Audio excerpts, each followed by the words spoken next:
And hello, everybody, and Happy New Year. Oh, my goodness, it's 2023. We're all back here with the Calgary Real Estate Show. And Jaden, how was your holiday? Just fantastic. Great family time, great relaxing. We didn't do anything, which is phenomenal. Just great. How about you guys? Well, It I was think that's the best thing about the holidays, right? Not doing anything. Natalie, Yes, would you agree? absolutely. Yes, I would totally agree. It was really good. I mean, we had a bit of issues with trying to get parents out here because of Mm-hmm. weather delays and everything, but otherwise we had a really good time. Yeah, we had a great Yeah. time. Yeah, and so much to talk about. We're going to wrap up the year. We're going to wrap up December. We're talking about the foreign buyer ban, and then if you want to renovate your bathroom, Natalie has some great ideas for you there. So I think we just need to get right to it, and we're going to add that to our stream here so we can see. So this, what we're going to do today is we're going to go weekly stats. And last year, this time, Jaden's going to talk about interest rates, going to talk about the foreign buyer ban. Then we're going to recap kind of December and the whole year. So, real quick to go through this. So, not surprisingly, over New Year's, in the past week, only 74 new listings, but we did have 85 sales for a sale to new listing ratio of 114%. Days on market at 52. So that crept up, but not surprisingly, right, over the holidays. Yeah. And then our price reduced jumped up a little bit here, actually quite a bit to 49 from 21, although it was 50 the prior week. So maybe that was just a glitch in the system on the kind of right before Christmas there. So our active detached now, and this is without pendings, is 929, and then our total active is 1933. So we can go to that next slide. All right, so when we look at last year, so how did last year compare to this year, the same week? Yeah, people were super active last year, and not so much this year. They had the turkey, the food coma, and whatever that tryptophan you get from eating turkey this year, it was more effective. I'm not sure. About the same new listings, though, year over year. Active listings down 13% year over year.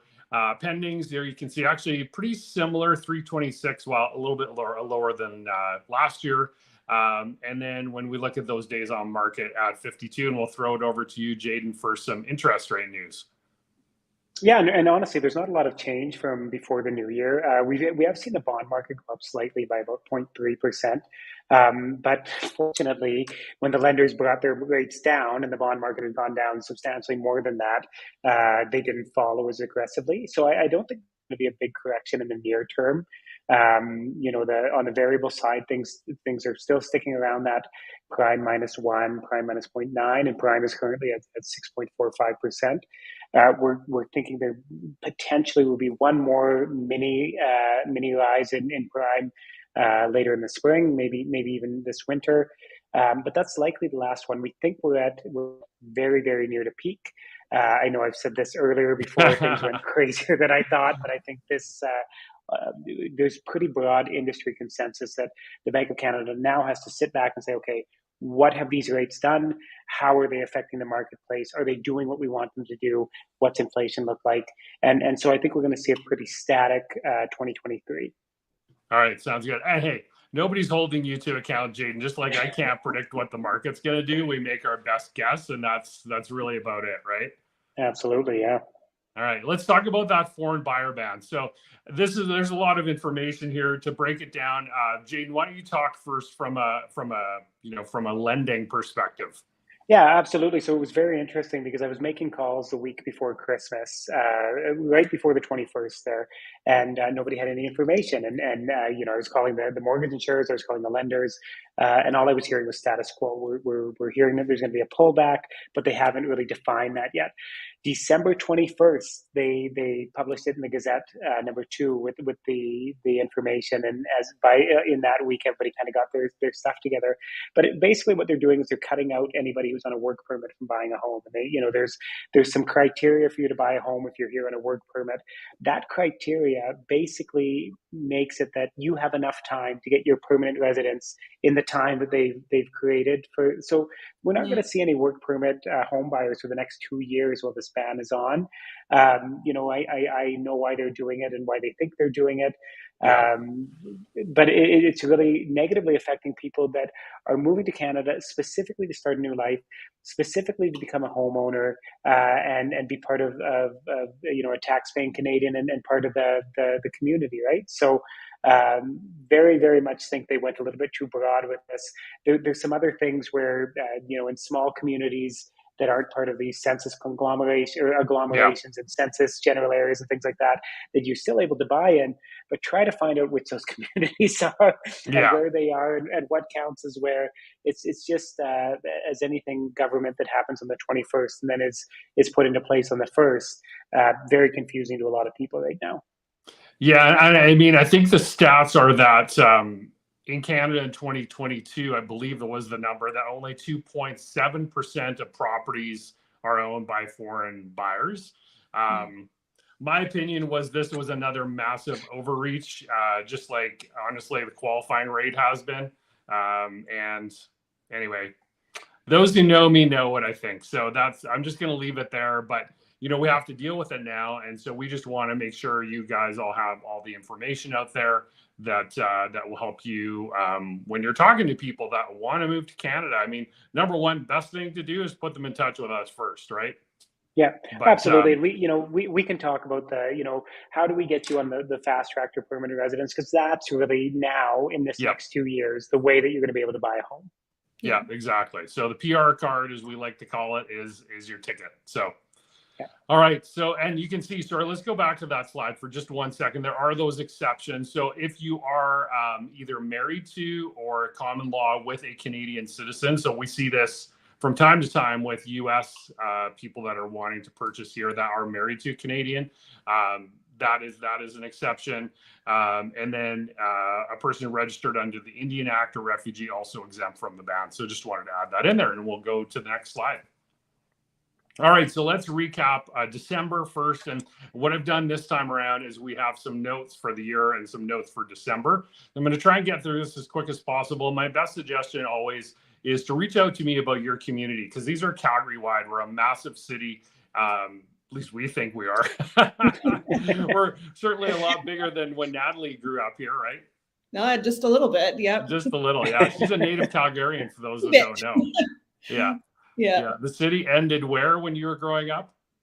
Basically 24th Street at Anderson. It was a gravel road out there. We used to take our dog to run out there, and it was, it's crazy how much the city has grown. And ironically, sorry, I'm doing a bit of a squirrel moment. We're going out to shoot some video up at Alpine Park this afternoon, which is a new community, and that would have been that area you're talking about, right?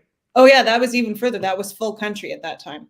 Yeah. Right. There was no Evergreen. There was no Shaughnessy. Like Midnapore was still its own neighbor or its own town. Yeah. It's sort of crazy. Pretty crazy. Yeah. All right. So let's look at December sales. So we had a decrease of 30%. So what I'm going to just layer over everything we're talking about in this recap is a lot of the decreases in sales are due to a lack of inventory. There's only a couple of pockets where there has been inventory increases. Cochrane is one of them. But overall, specifically in the city of Calgary, it's about the lack of inventory. If you don't have a house to sell, you can't buy the house. Very, very simple. So big decrease in sales. But why does the benchmark price still go up when we have a decrease in sales? Because there's upward pressure on the prices, because there's still buyers out there. There's just no inventory, if that makes sense. Did I explain that okay, guys? Yeah, absolutely. Yeah. Yeah. So the benchmark price still went up 7.8%. New listings down 16%. I think the overall inventory hasn't been this low overall in Calgary since around 2013. Wow. So you can see the decrease in inventory there at 15%. Months of supply. So this always tells us, are we in a seller's market or a buyer's market? When we're under 2 months, we're definitely in a seller's market. I believe we're still the only seller's market in Canada that is left. And then days on market actually dropped significantly there. Well, no, sorry, I can't see that screen, but I believe it's 2%. So not significantly, just a little. Yeah. All right, let's go to the next one. So when we look at detached, I had to make these numbers really big. Can you tell why?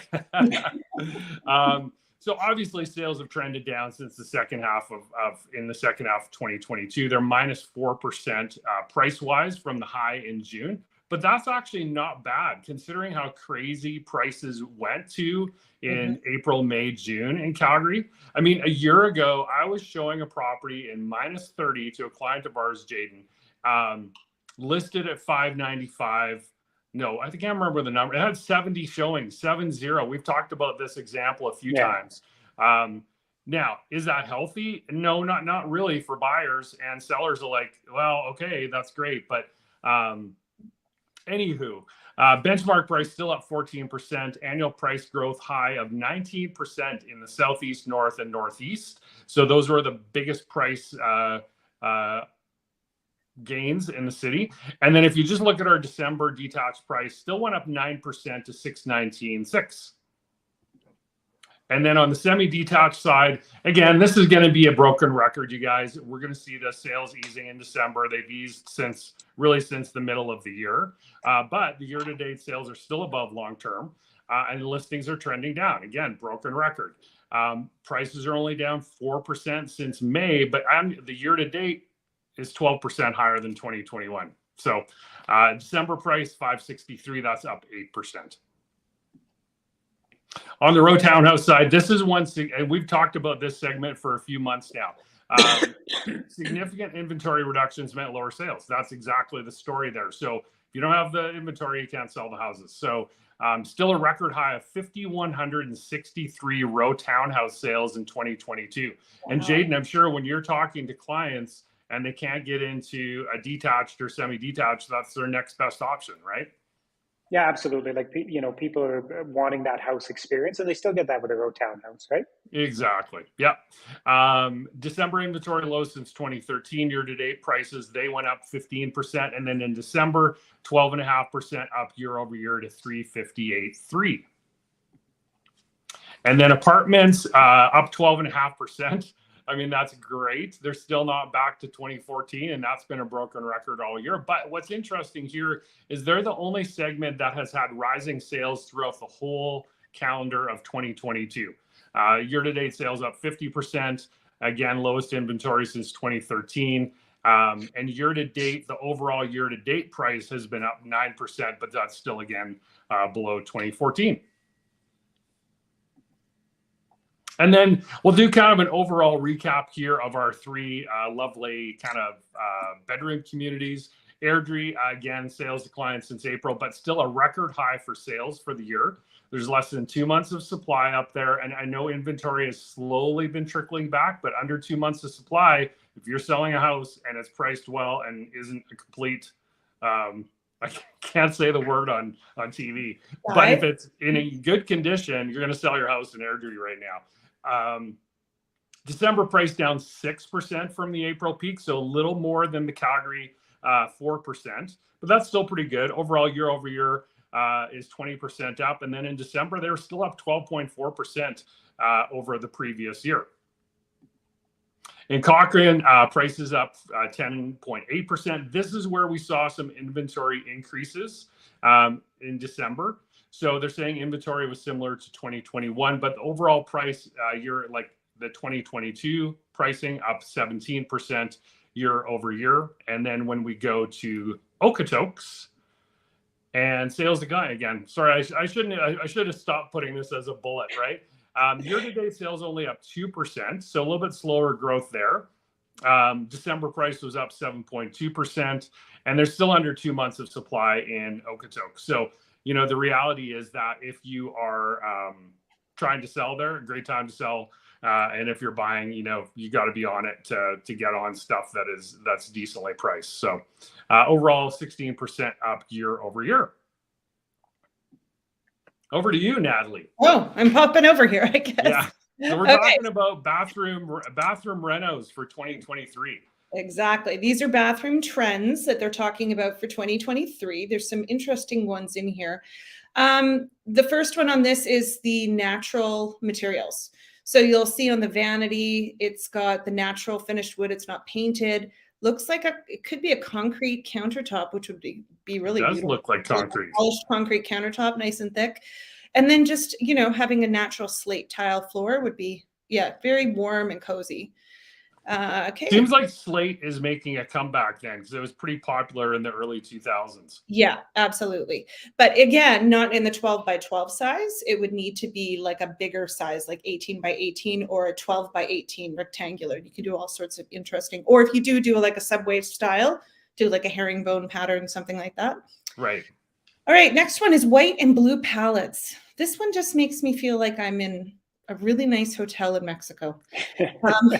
When it's really cold outside, this is what you want in your house.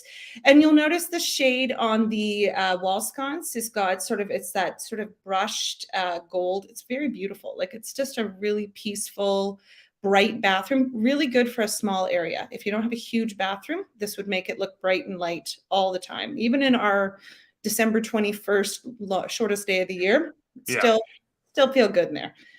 Next one is the bathing experience, which is very elegant. So this is one of those where you have, you know, the tub and it's all, you got the little side table. It just really, it's like a spa, and that's what you want, right? The end of end of a cold day, you've been working all day, you just want to go relax. This is the place to go. You got a little side table, you can have a coffee, a glass of wine, whatever you want to do. Okay, next one. This is the curbless shower with continuous flooring. This is a big thing. A lot of people now are aging in place, and it's been a very growing industry in probably the last 15 to 20 years in the design side and the construction side to make it so that you can actually stay in your house longer. So this accommodate literally anyone. You can roll you know, a wheelchair in there, or if you use a walker, whatever, there's no curbs to go over, and it just looks clean and stylish. And it's just a really good idea to have. And it would be great for resale down the road. Awesome. And this is the last one, is a bold contrast bathroom. So you'll see the tile in the shower is very defined. Like it's got a really cool pattern on it. Then they did the full tile wall. And then you've got this really strong, I would almost call it a modern traditional vanity with the big gold poles and everything. It's just very elegant and rich. So, and that's awesome. That's the end. And we got a couple of community events left from Christmas. You can still go see the Legacy Christmas lights until January 15th.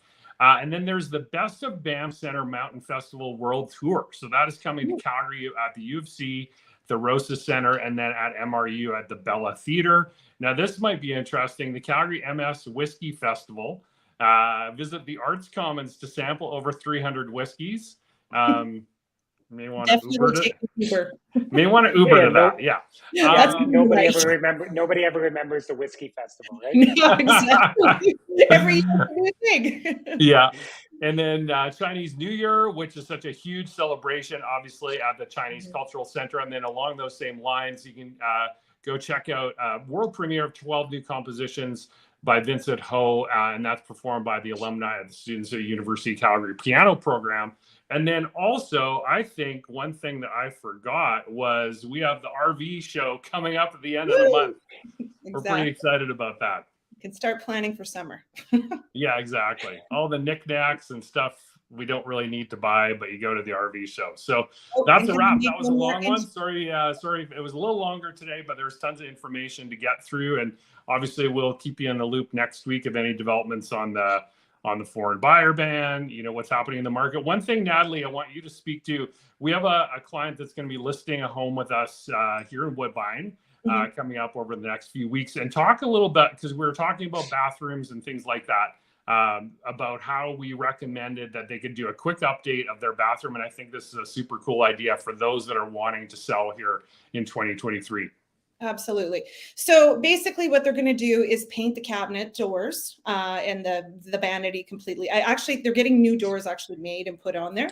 And then they're just putting in a new counter, new sink, like a vessel sink on top, which is going to look stunning, new faucets. And then they're actually spraying. They have an almond colored tub, and they're going to respray it and make it white, and then just put a new surround on it. And for under, I think it was $2,000 or something.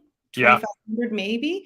It's a completely new look, and it would just be nice and fresh. And then it's going to be cohesive with the rest of the main floor, which is renovated beautifully. So yeah, exactly. Can't wait to see it done. Yeah, it's going to be fun to see the finished product. So, Jaden, thanks so much. You're at the office today, which is rare, and you must have had some high-level meetings. I had high level meetings. All right. Do not get used to me in the office. Happy to be coming to you guys from the office here, but no, I prefer the home office to the downtown one. Yeah, exactly. Fair enough. Exactly. Yeah. Well, you head on back home to your comfy home there, say hi to the family, and then we will talk to everybody in 7 days, and we'll be almost halfway through January by that point, which is pretty crazy. Yeah. Happy New Year, guys. Happy New Year. We'll talk to you in a week.